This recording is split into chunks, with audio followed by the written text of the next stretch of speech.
What's going on, folks? Welcome back to another one. Today's video, we're cooking fish. Let's get started. Okay, I'm gonna try to do this without bumping the camera too much, but I can't make any promises because I'm sort of having to work around it here. So in front of me, we've got a bag fish. These are some pretty fresh fillets there.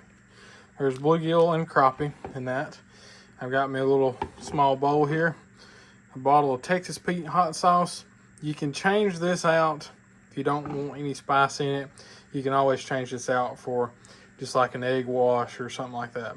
Okay, and then here, this is my favorite fish fry breading that I've found so far as store-bought stuff goes. I used to season my own with cornmeal, but this one has turned out to be pretty good. So when we're doing step-by-step like this, I want to make sure everybody knows exactly what we're doing and exactly what we think about it. So I'm going to go ahead and dump this in this bowl. I'm not going to use it all just yet. That's about half there, maybe a little more than half. It doesn't take a whole lot.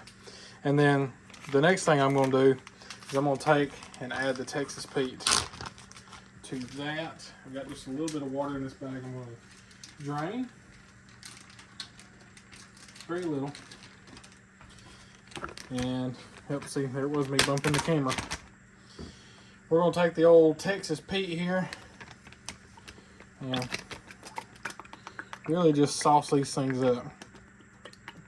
I want them to be coated pretty well because I want them to hold the breading mix pretty good.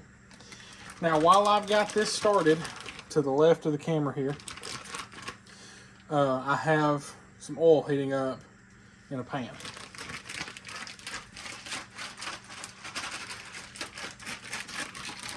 We're just mixing in this bag here.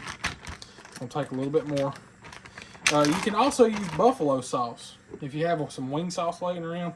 If you've got anything like that, gives these fish a really good flavor, and they're very delicious.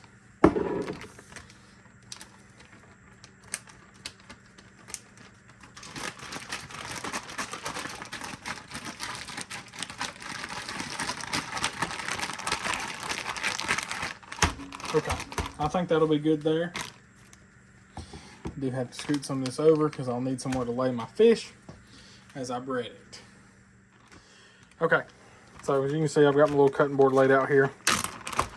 We're just going to reach in, grab a piece of fish, roll it around in that batter pretty good there, and then onto the cutting board. You've seen me do this a time or two if you've watched any of my kitchen cooks.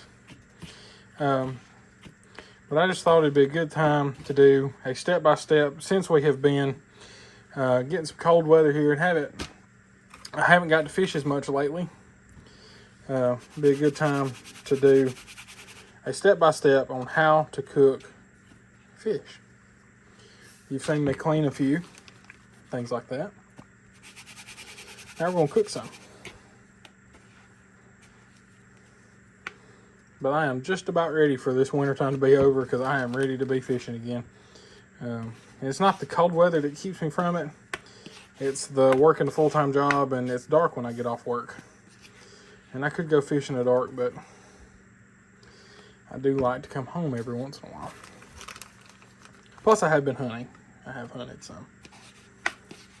Anyway, I'm going to continue battering this fish, and I'll catch you when I get them all battered up. Alright, folks, while I was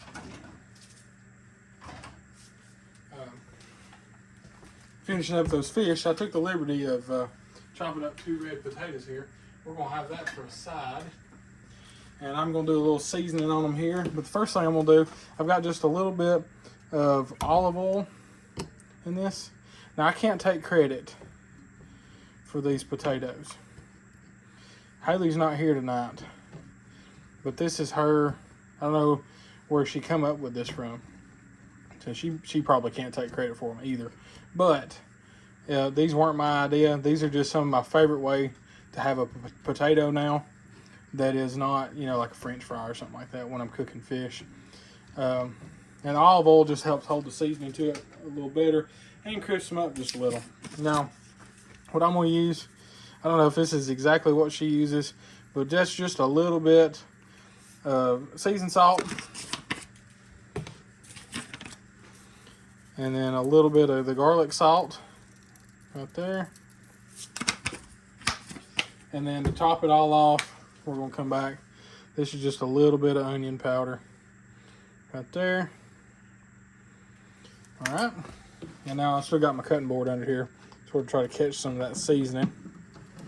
We're going to slide that into the air fryer there. And there we are. We're going to do 400 degrees for 15 minutes. So, let me bring you over just a little. Haley may kill me for showing off her kitchen here. I'm going to move our pan back in here. I had it preheating and it was getting just a little too hot, so I moved it off the eye. And then we'll get started dropping the fish in the grease.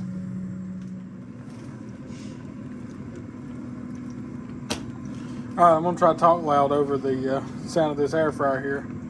But I just did my first batch. Come out of the grease. Just turned my oil down just a little bit there. It was getting a little hot. So it'll pick back up pretty quick though. We're just going to lay these little darlings in here. You can see they just barely get covered up with a little piece of bluegill there. We'll do that many right there. And we'll wait. Show you what comes off. Right there's our first batch. Golden and crispy.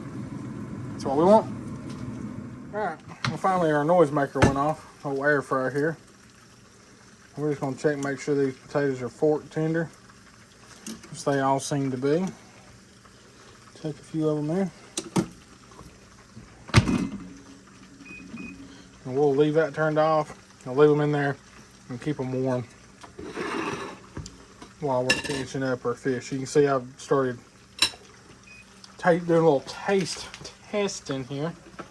Move you over just a little.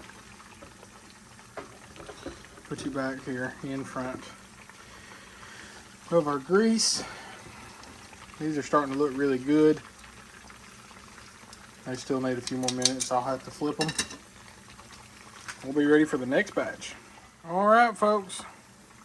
We've got the last batch of crappie in the skillet. Over here, I've already started making my plate. We'll see it in a minute. So the most important thing when you're cooking crappie or bluegill or anything like that is they will start, even in a thin batch of oil like this, they'll be sort of floating. I know that doesn't make any sense, but you can tell when they're laying on the bottom and when they're floating, when they're loose. And that's how you know they're done.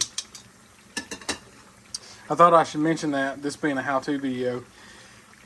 We went from the batter to the grease to, you know, how to tell when they're done. Now, as far as your grease goes, you want it to be just hot enough to bubble when you sprinkle a little bit of your fry mix in there, and that means it's hot enough. There's no need for a thermometer or anything like that. These fish are super easy to cook. There's nothing to worry about. They're going to get flaky. They're going to be done. There's going to be no problems. So as soon as these come off, we're going to make our plate. We'll give it a taste test, and we'll get out of here. All right, folks. Welcome back. I finally got all the fish done. You can see it's over here in the corner. We're going to go ahead and make a plate for this evening. I want to get a bunch of these potatoes, man. I really like these. If you've never done anything like that, just give it a try. And don't take my word for it. I probably did it wrong. Let me just do a taste test. Not as good as the way Haley did it. I could have seasoned more. So when you watch this, put more seasoning on the potatoes. Okay. Normally she's here to do this for me. So, anyway. There's that. You know what? Whatever. I'm here alone today. That'll work. I like starches. There we go. Move the potatoes over. Dang, that seems like a lot of potatoes when you look at it like that. Oh well. Anyway. Now, one thing. I'll be right back. Do this. Good old cheap Dollar General tartar sauce. Now, does this fish need tartar sauce? No. It's tremendous the way it is. Love it. Wouldn't change a thing. However, I do like tartar sauce. Now, you can make homemade tartar sauce. I will not do that because I am not good at it. So I'm not going to. Haley makes a good tartar sauce. You can look up those recipes. They're great. This does the trick, but it's not the best, you know. So anyway, let's do the taste test. Okay. We're ready to taste test. A little piece. This is the bluegill. Can't be beat, man. I love fresh bluegill. Let's see if I can find a crappie. There's a crappie fillet.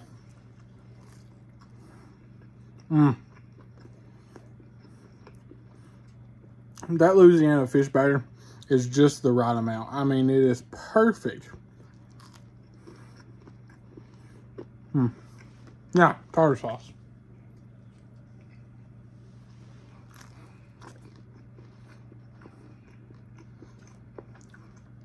That's a good fish right there.